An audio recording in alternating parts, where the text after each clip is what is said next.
안녕하십니까? 안녕하십니까? 잘 지내셨어요? 네. 오늘 말씀 제목은 서로 사랑하라입니다. 우리가 요절 읽겠어요.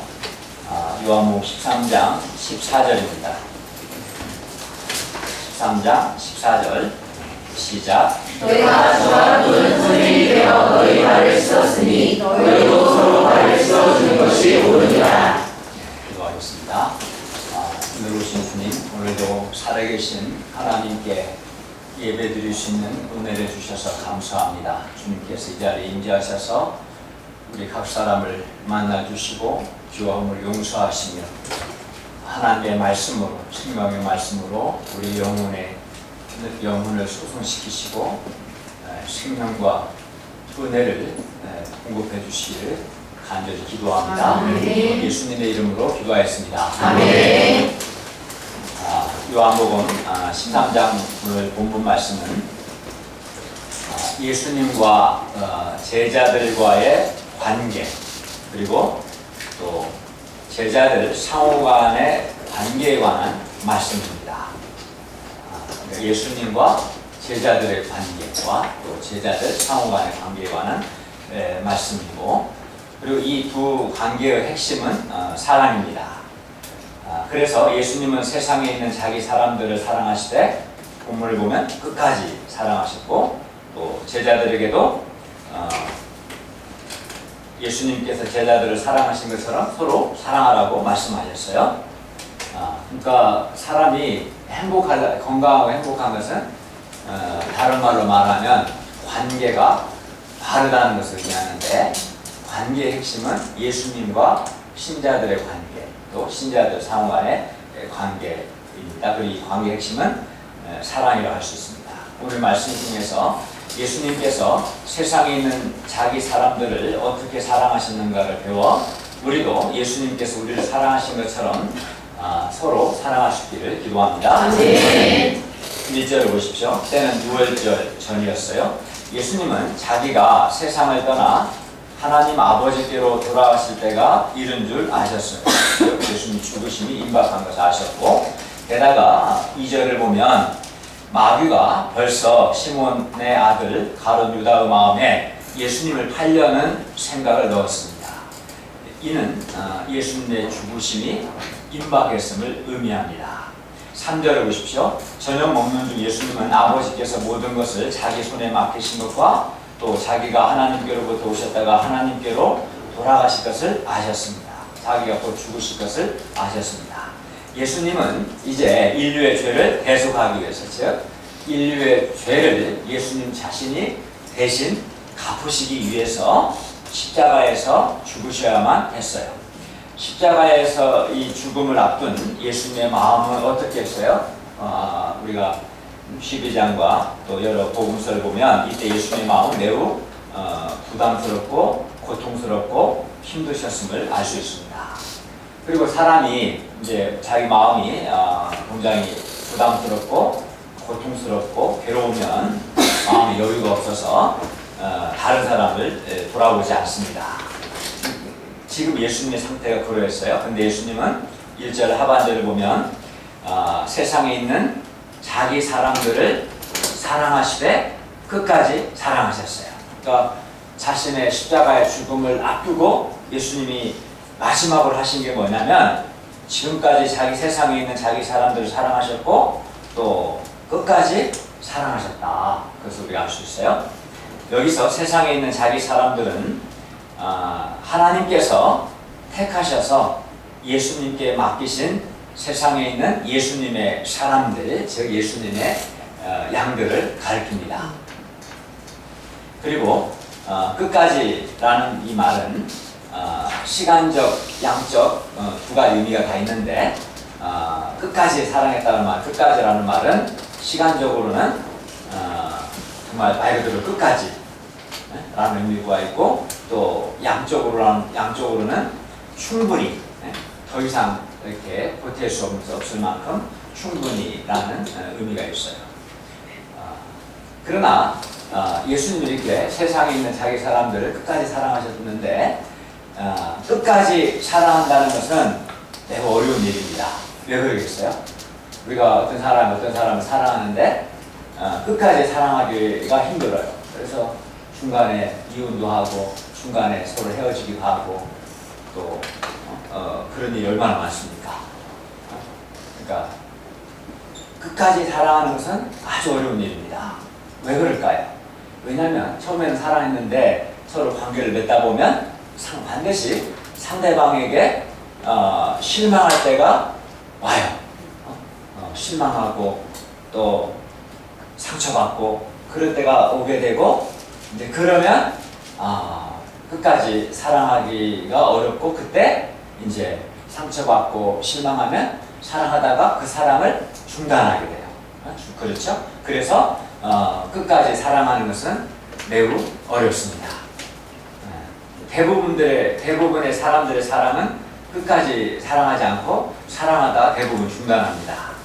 그러나 예수님께서 세상에 있는 자기 사람들, 그러니까 하나님이 택하신 사람들을 끝까지 사랑했다는 것은 시간적으로 중단 없이 끝까지 사랑했다는 것을 의미해요. 그래서 실제로 예수님의 제자들이 예수님을 부인하고 배반하고 떠나고 그럼에도 불구하고 자기 사람들, 제자들을 향한 예수님의 사랑은 중단되지 않았어요. 그럼에도 불구하고 예수님은 끝까지 사랑하셨어요. 우리가 여러분 장일 때 요한복음 21장에서 배운 것처럼 끝까지 중단 없이 사랑하셨고 사랑의 관계를 다시금 회복시키셨어요. 이게 이제 시간적인 의미에서 그들의 실망스러운 모습에도 불구하고 사랑을 중단하지 않는 그런 사랑이 이제 첫 번째 끝까지 사랑한다는 의미고, 양적으로는 최고의 사랑이에요. 충분한 최고의 사랑, 즉 세상에 있는 자기 사람들을 위해서 십자가에서 자기 목숨을 내어주시기까지 사랑하셨다는 뜻입니다. 그러니까 더 큰 사랑은 없는 거죠. 자기 목숨을 내어주시기까지 충분히 사랑하신 것, 이것이 양적으로 끝까지라는 의미입니다. 그리고 이것이 세상에 있는 자기 사람들, 곧 누가 세상에 있는 예수님의 사람들인가? 그는 예수님이 하나님이 택하신 사람들이고, 우리가 그걸 어떻게 알 수 있겠어요? 이마에 써 있을까? 그렇지 않아요. 예수님은 믿는 사람이에요, 사실. 예수님을 믿는 사람이 세상에 있는 예수님의 사람들, 오늘 예수님 믿는 우리라고 할 수 있겠고, 또 이것이 이런 끝까지 사랑하는 것이 오늘날 세상에 있는 우리를 향한 예수님의 사랑임을 알 수 있어요. 그러니까 예수님의 사랑은 세상에 있는 자기 사람들을 끝까지 사랑하시는 것이다. 그러므로 우리가 우리를 끝까지 사랑하시는 예수님의 사랑을 감사하고 확신할 수 있기를 기도합니다. 이 점에서 예수님의 사랑과 사람들의 사랑이 다른 거예요. 대부분의 사람들의 사랑은 끝까지 사랑하기는 참 어려워요. 상대방이 막 나를 실망시키고 화가 나게 하고 배신하고 상처 주고, 대통령도 그러잖아요. 배신의 정치를 끝장내야 한다. 처음에는 사랑했는데 이 사랑이 미움으로 바뀌어서 정치적인 학살을 시키려고 하잖아요. 이게 어려운 거 사실. 이게 사람들의 사랑의 특징이에요. 그러나 예수님의 사랑은 그렇지 않아. 예수님의 사랑은 끝까지 사랑하고, 자기 사람들이 부족하고 실망시키고 배만 때리고 허물이고 그럼에도 불구하고 사랑을 중단하지 않고 끝까지 사랑하셔서 그들과 사랑의 관계를 회복시키고 자기 목숨을 내어주시기까지 사랑하는, 그게 예수님의 사랑. 우리가 이 예수님의 사랑을 감사하고 확신할 수 있기를 바랍니다. 아멘. 4, 5절을 보십시오. 예수님께서 저녁 잡수시던 자리에서 일어나셔서 겉옷을 벗고 수건을 가져다가 허리에 두르시고 이에 대야에 물을 떠서 자기 제자들의 발을 씻으시기 시작하셨어요. 여기서 이제 겉옷을 벗고 수건을 가져다가 허리에 두르는 것이나 또 발을 씻는 것.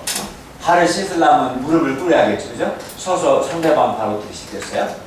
상대방의 발을 씻으려면 양복 벗고 겉옷 벗고 나중에 발을 닦아줘야 하니까 수건을 두르고 무릎을 꿇고 상대방이 이렇게 발을 씻는 거. 이거는 굉장히 낮은 일이었고 그래서 당시 종이 하는 일이었어요. 종이.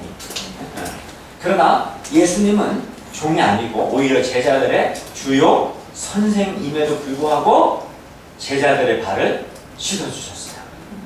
예수님. 물론 예수님 근본적으로 하나님이시죠. 예수님은 이제 그 두르신 수건으로 발을 닦아주셨습니다. 제자들 한 사람 한 사람에게 그렇게 하셨어요. 예수님을 지켜보고 있던 제자들은 예수님의 이 돌발적인 행동에 매우 당황했을 것이고 너무나 황송했을 겁니다. 왜냐하면 종이나 하는 일을 자기의 주요 스승이신 예수님께서 친히 자기를 낮아져 자신들의 더럽고 냄새나는 발을 씻으셨기 때문에 그렇습니다. 6절을 보십시오. 예수님은 묵묵히 차례대로 제자들의 발을 씻어주셨고 이제 시몬 베드로에게 이르셨습니다. 다른 제자들은 아무 말도 못하고 냄새나는 발을 예수님께 맡기고 있었는데 베드로는 자기는 그대로 있을 수 없다는 듯이 말합니다. 뭐라고 해요? 주여 주께서 내 발을 씻으시나이까. 이 말은 주여 주님께서 어떻게 나의 발을 씻으실 수 있겠습니까? 라는 뜻이에요. 예수님은 이런 그에게 뭐라고 합니까? 7절을 보세요. 내가 하는 것을 너가 지금은 알지 못하나 이후에는 알리라. 예수님은 베드로가 지금은 예수님께서 그의 발을 씻으시는 것에 영적인 의미, 즉 이게 뭐냐면 예수님께서 자신의 십자가의 죽음에 기초하여 그의 죄를 씻어내는 것이다. 또 그들의 죄를 용서하는 것이다 라는 그 의미를 지금은 알지 못하지만 이후에는 알 것이다 라고 하셨어요. 그리고 베드로의 발을 씻으시고자 하셨어요. 그러니까 베드로의 발을 씻는다는 것은 이제 뒤에 살펴보겠지만 베드로의 주요 허물을 십자가의 죽음에 기초하여 씻어내는 것, 용서한다는 의미입니다. 그러나 베드로는 아주 완강하게 거부해요. 8절 상반절 볼까요? 내 발을 절대로 씻지 못하십니다. 내 발은 절대로 안 됩니다. 베드로는 왜 그러겠어요? 주요 스승인 예수님께서 제자인 자기의 발을 씻으시는 것을 그는 도덕적으로 도저히 받아들일 수 없었어요. 그는 용납이 안 되는 거죠. 오히려 제자인 자기가 스승인 예수님의 발을 씻는 게 옳은 거지 어떻게 스승인 예수님께서 제자인 자기의 발을 씻으실 수 있으나 도저히 상식적으로나 도덕적으로 있을 수 없는 우리나라 상과 어른의 기초도 안 되는 그죠? 그런데 예수님은 이런 베드로가 단호하게 말하니까 예수님도 더 단호하게 말씀하셨어요. 8절 하반절 보세요. 내가 너를 씻어주지 아니하면 네가 나와 상관이 없다 이렇게 말씀하셨어요. 그리고 여기서 네가 나와 상관이 없다. 내가 너의 발을 씻어주지 않으면 너는 나와 상관이 없다. 이 말은 너가 나와 아무것도 공유할 수 없다. 아무것도 함께 할 수 없다. 너는 나와 아무 관계가 없다 라는 뜻입니다. 예수님이 베드로의 발을 씻어주지 아니하시면 베드로는 예수님과 아무 상관없는 사람이 되고 맙니다. 아무 관계가 없어버려요. 그러자 베드로는 또 그건 원치 않는 거죠. 그래서 베드로는 예수님과 인격적인 관계를 맺고 싶었고 인격적인 사랑의 관계를 맺고 싶었고 또 예수님과 많은 것들을 함께하고 공유하고 싶었습니다. 그만큼 그는 예수님을 사랑했고 또 예수님과의 관계성을 원했어요. 그래서 베드로는 다급하게 외칩니다. 9절을 보세요. 주여 내 발뿐만 아니라 손과 머리도 씻어주십시오. 베드로는 예수님과 인격적인 관계를 맺고 예수님과 모든 것을 공유할 수만 있다면 발뿐만 아니라 손과 머리도 씻어달라고 한 것입니다. 그만큼 그는 예수님께 대한 소원이 많았습니다. 그러나 예수님은 그에게 말씀합니다. 10절을 보십시오. 이미 목욕한 자는 발밖에 씻을 필요가 없느니라. 발만 씻으면 된다. 온몸이 깨끗하기 때문이다. 너희가 깨끗하나 다는 아니라. 이렇게 말씀하셨어요. 이 말씀에서 볼 때 예수님께서 제자들의 발을 씻어주신 것은 제자들은 이미 목욕해서 온몸이 다 깨끗하고 발만 더러워졌기 때문입니다. 여기서 이제 이 의미를 좀 잘 아셔야 하는데 그러니까 예수 뭐라고 그랬어요? 너희는 이미 목욕했기 때문에 손과 머리까지 씻을 필요가 없고 이 발만 씻으면 된다 라고 말씀하셨죠. 그러니까 제자들은 다는 아니 한 사람 가룟 유다 빼고는 다 목욕을 한 거죠. 그 여기서 목욕한 자라는 이 말은 오늘을 보면 현재 완료 수동태 분사로 되어 있는데 정확한 의미는 뭐냐면 내가 스스로 목욕한 게 아니라 목욕시킴을 받은 자라는 뜻이고, 즉 이미 물과 성령으로 우리가 요한복음 3장에서 배운 것처럼 물과 성령으로 거듭난 사람을 가리킵니다. 그래서 목욕한 자는 물과 성령으로 거듭난 사람을 가리켜요. 3장에서 우리가 배운 것처럼 그걸 거듭난다라는 것은 위로부터 난다는 것인데, 이게 무슨 말이냐면 물로 더러움을 씻어내는 것처럼 성령님께서 우리의 영혼과 우리 마음에서 더러움을 씻어내서 우리의 마음을 정결하게 하셔서 우리의 영혼과 우리 마음이 새로워지고 또 부드러워지는 것, 이것이 거듭나는 것이다 라고 우리가 배웠어요. 이것이 오늘 본문에서 말하는 목욕하는 것, 목욕의 거듭남, 한자로 말하면 중생이죠. 그러니까 거듭남을 요한은 이렇게 표현했고, 사도 바울의 언어로 표현하면 성령님께서 하나님의 말씀을 통해 죄와 허물로 죽은 사람, 이 말은 이제 육체는 살았지만 하나님과 관계가 단절된 사람을 가리켜서 죄와 허물로 죽은 사람이라고 말해요. 그러니까 육체는 살았지만 하나님과 단절된 이 죄와 허물로 죽은 사람을 다시 살리셔서 하나님을 향해 반응하게 하는 것, 이것이 목욕한 것, 거듭남입니다. 그리고 이렇게 성령님에 의해, 성령 하나님에 의해 거듭나게 되면, 사람이 거듭나게 되면, 거듭난 사람의 특징이 뭐냐면 마음이 근본적인 변화를 받아 완악하고 강팍했던 우리 마음이, 그러니까 하나님께 대해서 완악하고 강팍했던 마음을 가리켜요. 불신자 중에서도 인간적으로 착한 사람들 있죠.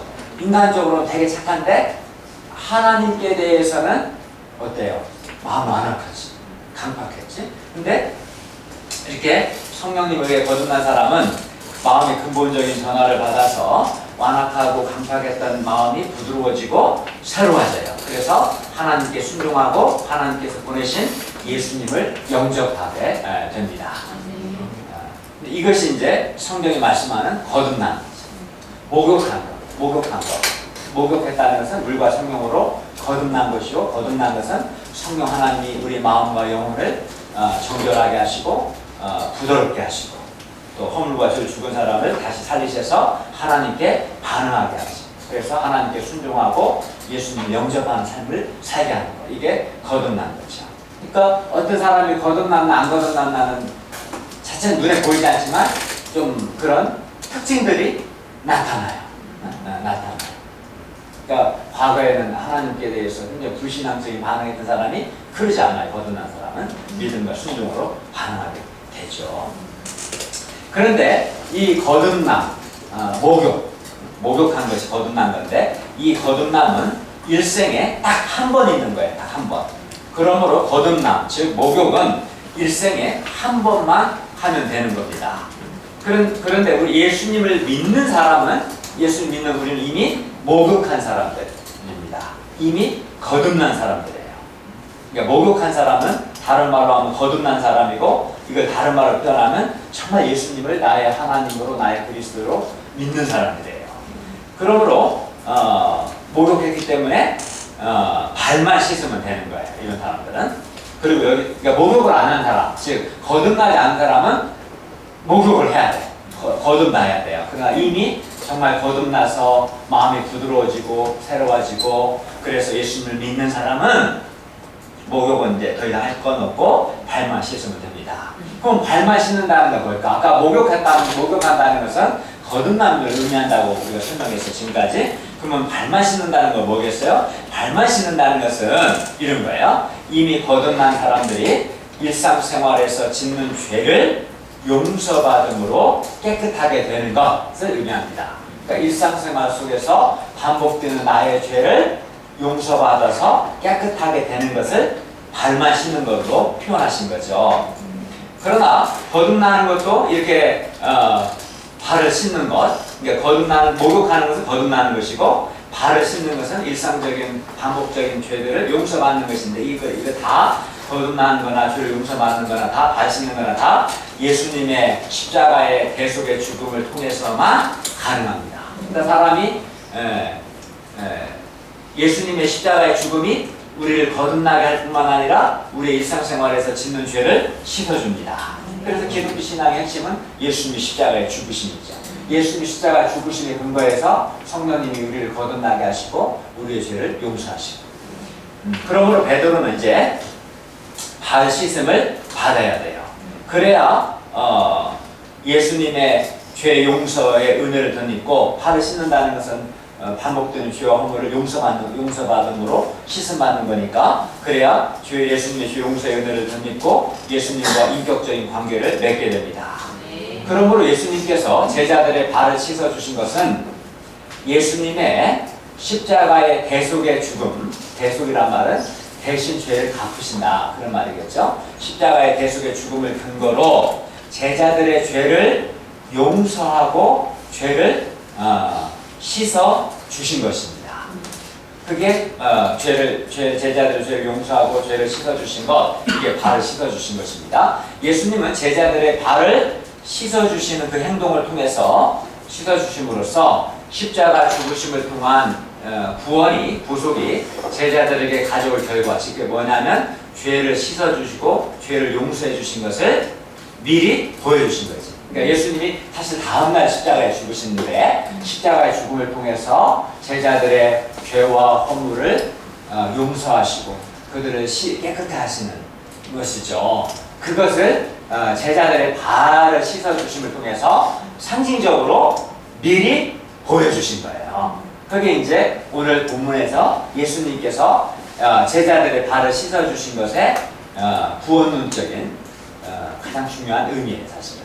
그냥 문자적으로 서해오를 형제님 발이 더러워서 발 씻어줄게, 그게 아니라, 물론 발 더러운 게 씻어주는 것도 아예 배제할 수 없겠지만, 예수님이 발을 씻음을 통해서 가르쳐주고자 했던 첫 번째 의미는 예수님이 그들의 죄를 십자가에 죽으실 텐데, 이 십자가의 죽으심의 기초에서 그들의 일상 속에서 반복되는 죄와 허물을 씻어준다, 용서해 주신다 라는 것을 보여주신 거예요.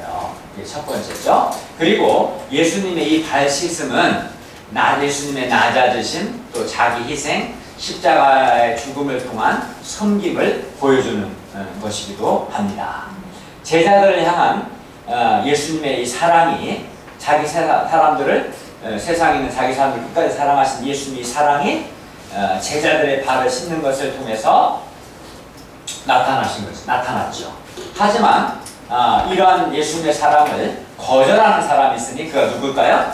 예수님을 팔자인 가룟 유다입니다. 10절 하반절 보세요. 너희가 깨끗하나 다는 아니니라. 제자들 중 한 사람인 가룟 유다는 목욕도 하지 않았습니다. 그는 아직 거듭나지 못했습니다. 거듭나지 못했다는 말은 그는 예수님을 구주로 영접하지 않았다는 것을 의미하고, 그래서 가룟 유다는 발뿐만 아니라 온몸이 더러운 사람이에요. 근데 사람이 이제 걸어다니고 활동하면 발은 더러워질 수밖에 없습니다. 발은 날마다 더러워집니다. 그래서 목욕은 매일 하지 않아도 되지만 발은 매일 씻어야 합니다. 마찬가지로 우리가 예수님을 구주로 영접하고 근본적으로 우리의 과거와 현재와 미래의 모든 죄를 용서받고 또 구원을 받았습니다. 그러나 우리가 예수님 십자가 예수님 영접함으로 우리의 모든 죄를 용서받았어요. 그러나 그럼에도 불구하고 어때요? 실제 우리는 또 날마다의 삶 속에서 반복해서 죄를 짓습니까? 안 짓습니까? 죄를 짓죠. 그렇기 때문에 또 날마다 짓는 그 죄를 용서받아야 해요. 죄의 용서를 통해서 죄를 씻음 받아야만 하는 것입니다. 그런데 예수님은 우리의 더러운 발을 씻어주기를 원하십니다. 그러니까 이 더러운 발은 뭘 말하겠어요? 우리의 더러운 죄와 허물을 말하겠죠. 이것을 씻어주기를 원하시죠. 따라서 우리는 우리의 정욕과 또는 교만 또는 반발심 또는 안일 또는 자기 중심성 또는 이기심, 뭐 시기심 등등의 이런 더러운 죄로 더러워진 발을 예수님께 내밀고 씻음 받아야 합니다. 아멘. 그렇죠. 날마다 매일 씻음 받습니까? 그런 사람은 건강하죠. 깨끗하죠. 근데 매일 씻음 받지 않는 사람, 매일 날마다 죄와 허물을 예수님께 내밀고 용서받고 씻음 받는 사람은 깨끗하고 건강하게 되겠죠. 그러나 그렇지 않은 사람은 이제 깨끗하지 않죠. 그게 계속 방치되면 이제 죄의 종이 되겠죠. 그래서 이제 우리가 매일 죄의 씻음을 받아야 합니다. 그런데 우리는 또 한편 생각해 보면 예수님께 더러운 발을 내미는 것, 나의 죄와 허물을 예수님께 드러내는 것이 부담이 돼야 안 돼요. 부담스럽고 죄송스럽고. 왜냐하면 이제 사람이 용서받더라도 사람이 죄를 지으면 인간은 기본적으로 양심이 있고 그래서 죄의식과 수치심이 느껴져요. 죄를 짓고. 또 그 죄는 하나님의 진노를 유발하기 때문에 우리 영혼은 죄를 지으면 또 공고함이 찾아올 수밖에 없는 거예요. 사실은 하나님이 그 죄를 싫어하시기 때문에. 그래서 죄 짓는 것 자체가 참 죄를 짓게 되면 그런 현상이 나타나고 또 나의 죄를 주님께 내밀 때 내가 뭐 자랑을 내밀면 좋지만 애가 빵집짜리 형편을 내밀면 부담스럽겠어요. 그렇죠? 부담스럽고 또 한두 번도 아니고 반복해서 죄와 허물을 드러내는 게 너무 이렇게 예수님을 귀찮게 하고 예수님이 힘들게 하는 것 같아서 죄송스러운 마음이 듭니다. 그러나 이렇게 부담스럽고 죄송스럽다고 해서 죄로 더러워진 우리의 발을 내밀지 아니하면 어떻게 될까요? 아까 베드로가 발을 내밀지 않는 것처럼 우리가 부담스럽다고 해서 우리의 죄로 더러워진 발, 즉 우리의 죄와 허물을 주님께 내밀지 아니하면 우리는 예수님과 상관이 없게 된다는 거예요. 상관이 없게 됩니다. 그걸 아셔야 돼요. 아까 베드로가 뭐라고 그랬어요? 내가 너를 씻어주지 아니하면 예수님께서 그에게 내가 너와 상관이 없다. 그러니까 베드로가 더러워진 발을 예수님께 내밀고 예수님께서 베드로의 발을 씻어주셔야지, 그렇지 않으면 베드로의 두 가지 발은 여전히 더러운 상태로 남을 것이고 또 무엇보다 더 심각하면은 예수님과 베드로 남은 상관이 없는 것처럼 마찬가지로 우리가 우리의 죄와 허물을 예수님께 내밀고 씻음받지 않으면 우리는 죄의 허물이 그대로 남아있고 또 예수님과 아무런 상관이 없게 되죠. 우리의 죄와 허물이 씻음받지 못하고 그대로 있게 돼요. 예수님께 날마다 용서받지 않으면 죄가 그대로 있게, 그 죄는 씻음받지 못하고 그대로 있게 됩니다. 반면 우리가 날마다 예수님께 죄로 더러워진 우리의 더러운 발을 내밀고 씻음을 받으면 받을수록 어떻게 될까요? 일단 깨끗하게 되겠죠. 계속해서 더러워진 죄를 씻음받고 용서받으니까 일단은 깨끗하게 되고, 뿐만 아니라 예수님과 우리의 사랑의 관계성은 더욱 깊어지게 될 것입니다. 아멘. 내가 예수님이 나의 발을 씻어주지 않으면 예수님과 나는 관계가 없어져 버리는데 관계가 없죠. 근데 반복해서 예수님께 발을 내밀고 씻음 받으면 관계가 더욱더 깊어지겠죠. 하루 이틀도 아니고 날마다 죄와 허물을 예수님께 내민다는 것은 매우 부담스러운 것은 사실입니다. 너무나 염치 없는 것 같습니다. 하지만 죄와 허물을 예수님께 내밀 때 오히려 예수님과 더욱 깊은 사랑의 관계성을 맺을 수 있습니다. 아멘. 왜냐하면 죄와 허물을 예수님께 많이 내밀수록 더 많이 씻음받게 되어서 깨끗하게 되고 더 많이 용서의 사랑을 받게 되기 때문입니다. 아멘. 그리고 죄와 허물을 많이 씻음 받으면 받을수록 우리 마음에 주님이 주시는 죄의 용서의 은혜와 또 이로 인한 감사와 기쁨이 더욱 넘치게 될 것입니다. 아멘. 그리하여 주님의 죄 용서의 은혜를 많이 받은 사람은 주님께 더 많이 감사하고 주님을 더 많이 사랑하려고 할 것입니다. 그러니까 예수님께 피와 허물을 내미는 것이, 내밀고 용서받고 씻음받는 것이 엄청나게 중요한 거죠. 그래야 씻음 깨끗하게 되고 많이 내밀면 많이 내밀수록 많이 용서받고 예수님과 더욱 사랑의 관계성이 더 많이 깊어지고, 그래서 많이 용서받고 사랑이 더 깊어지니까 더 많이 감사하고, 나도 예수님께 진 빚이 많기 때문에 더 많이 사랑하게 되고 또 주님께 더 많이 감사하는 삶을 살려고 하게 되는 거예요. 그러므로 적극적으로 예수님께 나아가서 죄 씻음을 받는 사람이 신앙생활을 잘하는 거예요. 사실은 우리가 육신의 몸을 입고 있는 한 죄를 아예 안 질 수는 없어요. 정말 신앙생활 잘하는 사람은 예수님께 나아가서 죄 씻음을 잘 받는 사람입니다. 우리가 죄 씻음을 많이 받을수록 우리 마음에 죄 용서의 은혜와 감사가 더욱 충만하게 되어서 우리는 더욱 주님께 더욱 감사하게 될 것이고, 또 감사해서 이제는 거룩한 삶을 살고자 하는 소원도 가지게 될 것입니다. 아멘. 반면 죄 고백이나 회개가 없으면, 죄를 고백하지도 않고 죄를 회개하지도 않으면 죄 씻음이 있겠어요? 없겠어요? 없죠. 없죠. 자기 죄를 인정하지도 않고 죄를 회개하지도 않는데, 예수님께 죄를 내밀지도 않는데 어떻게 씻음 받겠어요? 그러니까 이런 사람은 죄 씻음이 없어요.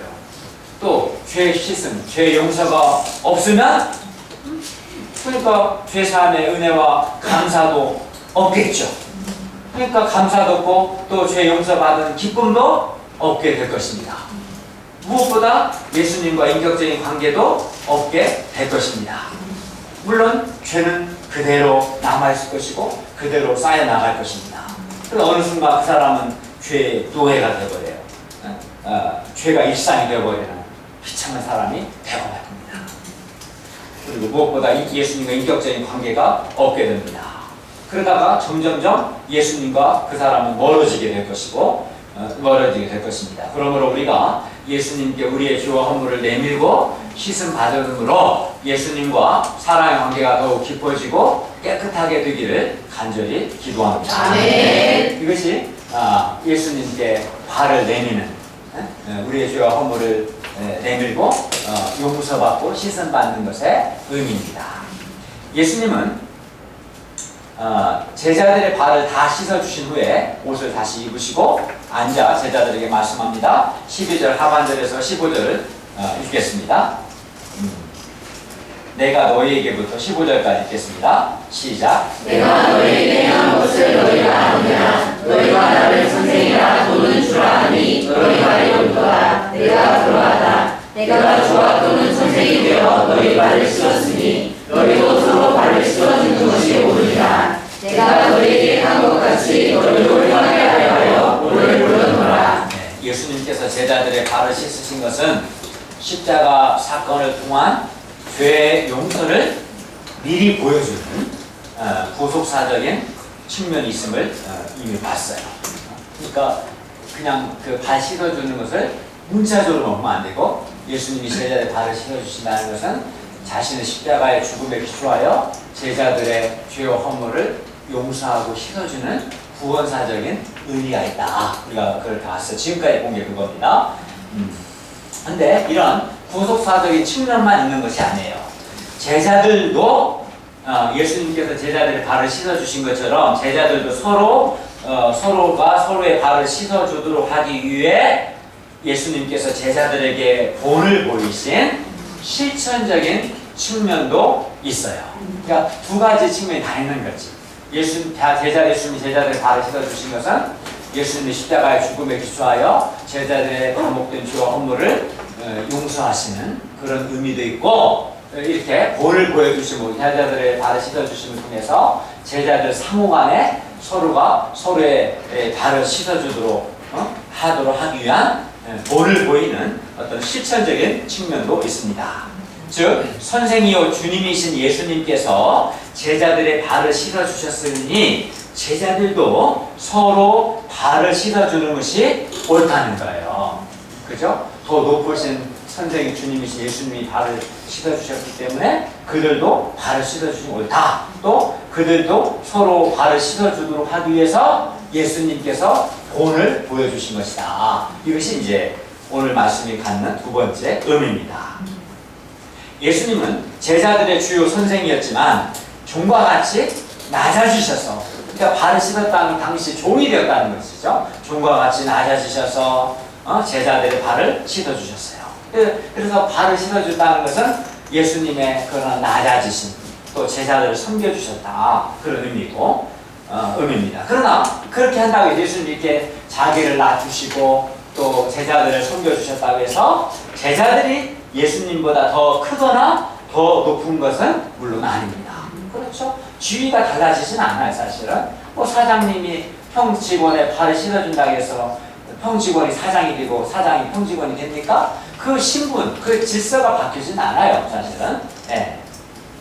그 얘기를 이제 하시는 거예요. 16, 17절 보십시오. 종이 주인보다 크지 못하고 또 보냄을 받은 자가 보낸 자보다 크지 못합니다. 제자들이 이것을 알고 행하면 곧 이것을 알고 서로의 발을 씻어주면 복이 있습니다. 이 복이 있다는 것은 행복합니다. 그러니까 사람이 자기를 낮춘다고 해서 그 신분이 바뀌지 않아요.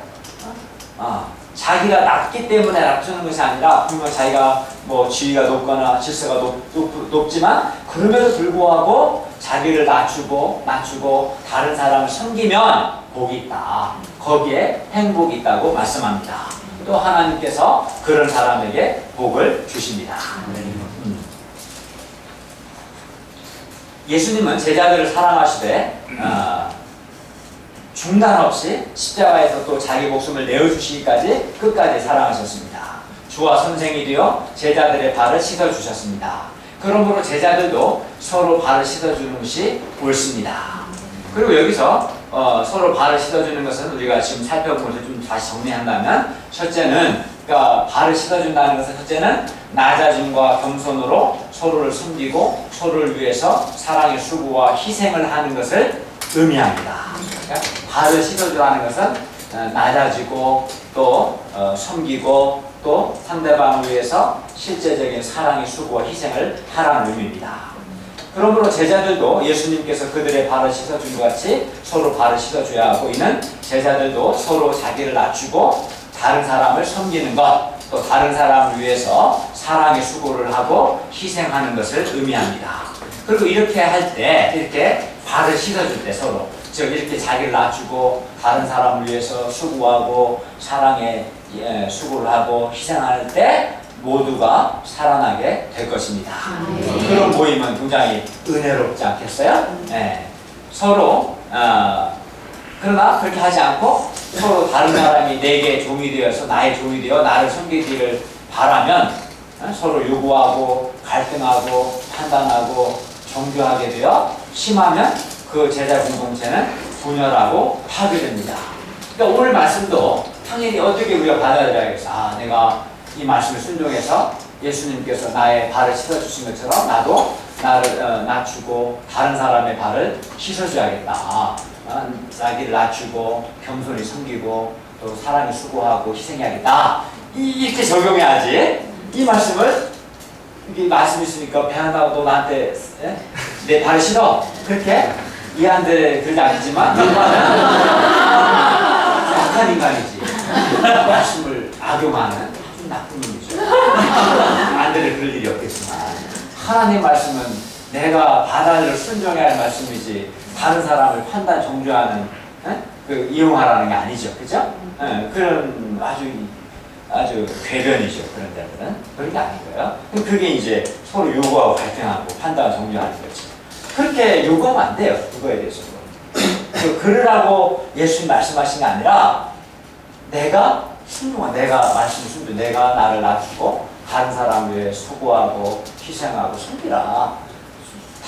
서로 다 그렇게 하면 내가 섬기면 나도 누군가 섬김받고 그러면 그 모임은 굉장히 은혜가 있고 모든 사람이 섬김과 사랑을 받고 사랑하게 될 겁니다. 그러나 그렇게 하지 않고 다른 사람이 나를 섬겨주기만을 바라고 내 발을 씻어주기만을 바라고 그것도 그렇게 하라고 요구하면 그런 모임은 서로 인간 갈등하고 판단하고 정죄하게 되어서 아주 안 좋을 겁니다. 결국은 모든 사람이 고통을 받게 될 겁니다. 그러면 안 되죠. 둘째, 서로 발을 씻어주는 것은 죄와 허물을 감당해 주는 것을 의미합니다. 더러운 발은 일상, 아까 목욕은 거듭남을 의미한다고 했다면 더러운 발은 일상 속에서 범하는 죄와 허물을 가리킵니다. 서로 발을 씻어주는 것은 그래서 서로의 죄와 허물을 감당해 주는 것을 의미해요. 그리고 죄와 허물을 감당해 준다는 것은 먼저는 다른 사람의 죄와 허물을 판단하거나 정죄하지 않고 용서해 주는 거예요. 첫 번째 의미는 용서해 주는 것을 의미합니다. 이것이 발을 씻어주는 거고 허물과 죄를 감당해 주는 겁니다. 그리고 다음으로 죄와 허물을 감당해 준다는 것은 그 사람을 위해서 적극적으로 기도해주고 그의 죄와 싸워주는 것을 의미합니다. 그리고 이렇게 서로 죄와 허물을 감당해줄 때 서로 깨끗하게 될 것입니다. 네. 그런데 어떤 사람은 상대방의 더러운 발냄새, 즉 죄와 허물을 참고 있는 것만을 감당해주는 것으로 생각합니다. 물론 발냄새가 나도 불평하지 않고 그 발냄새를 참고 있는 것 자체가 하나의 감당이라고 할 수 있을 겁니다. 그러나 서로 더러운 발을 씻어주지 않고 냄새를 참고만 있으면 물론 그것도 사랑이긴 하지만 여전히 그 발은 더러울 것이고 깨끗하게 되지는 않을 것입니다. 예수님은 내가 주와 또는 선생이 되어 너희 발을 씻었으니 너희도 서로 발을 씻어주는 것이 옳다라고 말씀하셨습니다. 예수님은 우리가 적극적으로 서로 발을 씻어주라 말씀하셨어요. 우리가 서로의 발을 씻어주지 않으면 우리의 냄새나고 더러운 발은 그대로 있을 것이고 우리 공동체는 냄새가 날 겁니다. 예를 들어 서로의 발을 씻어주지 않으면 교만과 반발심, 불평, 원망, 정욕, 미움, 이기심, 시기심, 경쟁심, 자기중심성 등등의 이런 죄의 악취가 한 개인과 공동체에 나게 될 것입니다. 예수님은 적극적으로 십자가에서 그 몸으로 우리의 죄와 허물을 친히 담당하여 주셨습니다. 그래야 우리는 예수님의 피로 깨끗하게 되었어요. 사람이 죄가 있을 때 그의 영혼은 곤고하고 답답합니다. 반면 죄를 용서받으면 어때요? 기분이 상쾌해지고 마음에 기쁨이 생기고 자유함이 있고 평화가 있습니다. 죄를 씻음 받으면 아주 좋습니다. 건강하게 되어 성화됩니다. 따라서 우리는 적극적으로 서로의 발을 씻어줘야 합니다. 아멘. 그런데 다른 사람의 죄와 허물에 대해서 인내하고 용서하는 것도 큰 사랑이지만 그의 죄와 싸워주고 그가 깨끗함을 받도록 예수님께 더러운 죄의 발을 내밀고 회개하고 깨끗함을 받도록 돕는 것은 더 큰 사랑입니다. 실제로 그가 씻음 받고 건강하게 되도록 돕는 것이기 때문에 더 큰 사랑이죠. 그런데 이러한 깨끗함을 받도록 돕는 이 큰 사랑을 하려면 이건 굉장히 수준 높은 고차원적인 사랑인데 발냄새를 참아주는 것 자체, 용서해주는 것 자체도 큰 사랑이지만 깨끗함을 받도록 하는 사랑은 더 큰 사랑인데 이러한 더 큰 사랑을 하려면 참 쉽지가 않아요. 상대방으로부터 사랑과 내면성이 없다고 오해를 받을 수 있어요. 또는 상대방이 싫어하고 반발하는 것을 견뎌내야 합니다. 사람들은 자기 죄와 허물이 드러나는 것을 기분 나빠해요. 자존심 상해요. 내밀려고 하지 않아요. 근데 그의 죄와 허물을 이렇게 깨끗함을 받도록 이렇게 목자가 씨름해주고 저와 싸워주면 목자님이 마치 나를 사랑하지 않는 것처럼 내면성이 없는 것처럼 잘못 생각하고 또 기분 나빠하고 반발해요. 그러니까 이러한 오해와 그런 반발하는 상대방을 견뎌내야 돼요. 깨끗함을 받도록 큰 사람 하려면. 그래서 다른 사람이 깨끗함을 받도록 돕는 것은 정말 어려운 일입니다. 그리하여 많은 사람들이 다른 사람으로부터 오해받거나 또는 죄와 싸워주고 씨름해주는 고통을 감당하려고 하지를 않습니다. 그러나 이는 옳지 않아요. 어떤 사람을 도왔어요? 오늘을 도왔습니다.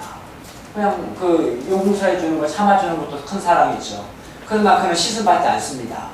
점점점 그는 정욕과 교만과 원망 불평의 악취가 계속해서 나옵니다. 그 자신을 파괴하고 그 속한 공동체에 악영향을 끼칩니다. 그게 사랑입니까? 어떻게 되겠습니까? 그러나 그가 예수님께 회개하고 죄의 시선을 받고 건강하고 거룩하고 순결한 하나님의 사람이 되고 이제는 나아가 또 다른 사람의 발을 씻어주는 사람이 되도록 돕는 것, 그게 더 큰 사랑이 아니겠어요? 그죠? 이게 더 큰 사랑이에요. 사실은 그게 그렇습니다. 서로 발을 씻어주는 것이 옳습니다. 네. 우리가 예수님처럼 십자가에서 다른 사람의 죄와 허물을 담당할 수는 없습니다.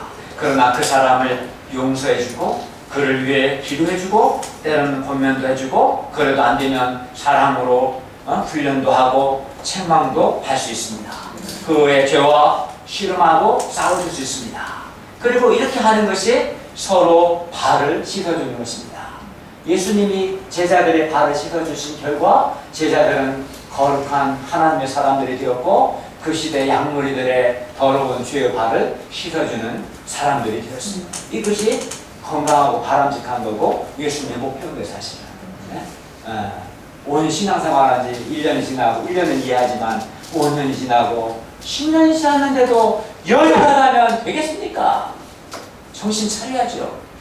여전하다면 되겠습니까? 5년 지나면 초등학교 5학년이 되는데 똑같다면 더 나빠진다면 그게 제대로 된 인간입니까? 그랬어야 쓰겠습니까? 그렇죠? 죄를 예수님께 내밀고 씻음받고 거룩하고 순결한 하나님의 사람이 되어서 이제는 내가 받은 사랑으로 나도 다른 사람의 죄로 더러워진 발을 씻어주고 깨끗하는 그러한 사람이 되어야 하지 않겠습니까? 그런데 사람들 중에는 자신의 죄와 허물을 인정하고 용서받음으로 깨끗하게 되는 사람이 있는 반면 자신의 죄와 허물을 인정하려고 하지 않고 그래서 또 회개하려고도 하지 않고 그래서 깨끗함을 받지 못하는 사람도 있습니다. 여러분, 신앙 연수가 많아진다고 해서 저절로 우리가 성숙해진다거나 저절로 깨끗하게 되는 것이 아닙니다. 우리가 먼저 예수님으로부터 용서받고 또 다른 사람의 죄와 허물을 용서하고 또 우리도 용서받아야 깨끗하게 됩니다. 서로 발을 씻어주는 것은 서로를 용서하고 또 서로 용서받는 겁니다. 그리고 이렇게 서로 용서하고 용서받을 때 깨끗하게 되는 것이지 시간이 흐른다고 저절로 깨끗하게 되는 게 아니라 시간이 흐르면 더욱더 더러워지게 될 겁니다. 그러면 우리가 어떻게 그렇게 할 수 있습니까? 어떻게 죄를 용서하고 씻어줄 수 있습니까? 예수님께서 주와 선생이 되어 우리의 발을 씻어주신 것을 기억할 때 우리도 서로 발을 씻어줄 수 있습니다. 예수님께서 십자가에서 자기 목숨을 내어주시기까지 사랑하신 것을 생각할 때 우리도 다른 사람을 사랑하고 발을 씻어줄 수 있습니다. 우리가 예수님께서 어떻게 나의 더러워진 죄의 발을 씻어주셨고 어떻게 나의 죄와 허물을 용서해 주셨는가를 깊이 생각함으로 서로를 용서하고 사랑할 수 있기를 기도합니다. 예수님은 제자들에게 이제 새 계명을 주십니다. 34절 읽겠습니다. 시작. 새 계명을 너희에게 주노니 서로 사랑하라. 내가 너희를 사랑한 것 같이 너희도 서로 사랑하라. 새 계명은 내 이웃 사랑하기를 내 자신과 잘하는 레위기 19장 18절 그 옛 계명과 조금 비교가 돼요. 옛 계명은 이게 다르다는 것보다도 좀 비교가 있어요. 옛 계명은 첫째 이웃을 사랑하되 사랑의 그 기준이 자기 자신과 같이 사랑하는 것이었고 둘째는 그냥 이웃을 사랑하라 일방적인 사랑이었어요. 그러나 지금 34절에서 새 계명은 옛 계명과 다른 점이 첫째는 예수님께서 제자들을 사랑하신 것 같이 사랑해야 한다는 거.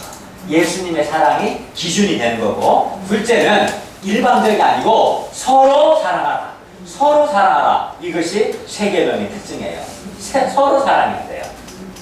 35절을 보십시오. 그리고 이렇게 제자들이 서로 사랑하면 이로써 모든 사람이 제자들이 예수님의 제자인 줄을 알게 됩니다. 여러분, 세상에서 가장 힘든 것, 거의 불가능에 가까운 것이 뭡니까? 그것은 서로 사랑하는 겁니다. 어느 가정, 어느 사회, 어떤 동아리, 어떤 조직, 어디 가도 서로 사랑하는 것이 거의 없어요. 보세요, 세상에. 찾아보기 어려워요. 사람이 자기중심적이고 이기적이고 몇 사람 안 모인데도 서로 파로 나누고 개파가 나뉘어지고 서로 시기합등하고 이 인간 사는 사회의 이 특징이 그거예요. 세상에서 가장 힘든 거, 불가능에 가까운 것이 서로 사랑하는 거예요, 사실은. 그런데 예수님의 제자들이 예수님께서 그들을 사랑하신 것처럼 서로 사랑한다면, 이는 세상 어디에서도 찾아볼 수 없는 모습인데, 서로 사랑한다면 세상은 제자들을 예수님의 제자로 인정할 것입니다. 그럼 세상에서는 발견할 수 없는 거니까. 예수님께서 제자들을 사랑하신 것처럼 제자들도 서로 사랑하는 것이 예수님께서 우리에게 가장 원하시는 것이고 가장 위대한 것입니다. 업적을 많이 남기는 거 원하시는 게 아니에요. 그거는 세상 사람도 할 수 있어요. 세상 어디서 인간이 할 수 없는 게 뭐냐? 예수님이 우리를 사랑하신 것처럼 서로 사랑하는 것. 이것은 정말 예수님의 사랑을 받고 예수님의 말씀에 순종한 예수님의 제자가 아니고서는 도저히 할 수 없는 일이에요, 사실은. 그래서 35절에 너희가 서로 사랑하면 이것을 통해서 모든 사람이 너희가 내 제자인 줄 알리라 말씀하시는 거예요. 너희가 양을 많이 치면, 돈을 많이 벌면, 많은 업적을 하면 진짜 너희가 내 제자 맞아? 그게 아니에요, 사실. 물론 그것도 해야겠죠, 필요하면. 진짜 그 사람이 예수님의 제자가 아니냐, 그들의 모임이 정말 예수님의 제자 공동체가 아니냐, 그 결정적인 기준이 뭐냐? 서로 사랑. 정말 예수님께 용서받고 씻음받고 예수님의 마음을 배우고 말씀을 순종하는 사람만이 할 수 있는 유일한 것이 서로 사랑하는 것, 사실은. 그게 예수님이 가장 원하시는 거고 가장 위대한 겁니다. 그리고 제자들이 이렇게 서로 사랑할 때 적대적인 세상을 이기고 견고한 성령의 그릇을 이루어 복음 역사를 숨길 수 있습니다. 그 좋은 예가 사도행전의 놀라운 성령 역사예요. 과거 경쟁 관계였던 베드로와 요한이 서로 사랑했을 때 놀라운 사랑의 역사, 성령 역사가 일어났습니다. 그러므로 제자들은 더욱 서로 사랑해야 합니다. 그리고 서로 사랑한다는 것은 오늘 본문을 보면 예수님께서 그들의 발을 씻겨주신 것처럼 서로 발을 씻겨주는 것, 이게 서로 사랑하는 것입니다. 낮아짐과 겸손으로 서로를 섬기고 서로를 위해서 사랑의 수고를 하고 희생하는 것, 이것이 서로 사랑하는 것, 서로 사랑하는 거고, 또 서로의 죄와 허물을 용서해주고 그가 깨끗함을 받도록 그를 양육하고 훈련하고 돕는 것, 이것이 서로 사랑하는 거예요. 결론입니다. 신앙생활은 예수님으로부터 발 씻음을 받고, 첫째는 이게 먼저가 돼요. 예수님부터 용서 안 받는 것은 신자가 아닌 거죠. 이런 사람들 의외로 많아, 교회는 다니는데. 근데 신앙생활 핵심이 뭐냐? 예수님으로부터 발 씻음을 받는 거예요, 먼저. 그 다음에 제자 공동체 안에서 서로 발을 씻어주는 것, 이게 신앙생활의 핵심인 거예요. 먼저는 예수님으로부터 발을 씻음 받고 그 은혜의 기초에서 서로 발을 씻어주는 것, 이게 신앙생활의 핵심입니다. 예수님께서 우리를 사랑하신 것처럼 우리도 서로 사랑하는 것, 이게 신앙생활의 본질입니다. 따라서 우리가 예수님께서 우리를 사랑하신 것처럼 우리도 서로 사랑할 수 있기를 기도합니다. 우리가 낮아짐과 겸손으로 서로를 섬기고 또 서로를 위해서 사랑의 수고와 희생을 하고 서로의 죄와 허물을 용서할 수 있기를 기도합니다. 기도하겠습니다. 은혜로우신 주님, 오늘 말씀을 통해서 정말 신앙의 본질이 뭔가를 명확히 가르쳐 주셔서 감사합니다. 예수님께서 세상에 있는 자기 사람들을 끝까지 사랑하신 것처럼 제자들이 서로 사랑하는 것, 서로의 발을 씻어주는 것, 이것이 신앙의 핵심임을 가르쳐 주셔서 감사합니다. 그러면 우리가 먼저는 나의 정욕과 교만과 이기심과 시기심 등의 온갖 죄의 더러움을 우리 주 예수님께 내밀고 주님의 십자가의 피로 날마다 씻음 받아서 주님과 더욱 깊은 사랑 관계를 맺고 주님의 이 용서의 은혜에 감사해서 더욱 주님을 사랑하고자 하는 삶을 살게 하옵시고, 뿐만 아니라 서로가 서로 사랑하고 서로의 발을 씻어주어서 그가 깨끗하게 되고 건강하게 되기까지 인내하고 낮아지고 숨기고 오래 참는 이런 사람의 공동체가 될 수 있도록 도와주시옵기를 간절히 기도합니다. 예수님의 이름으로 기도하였습니다. 아멘.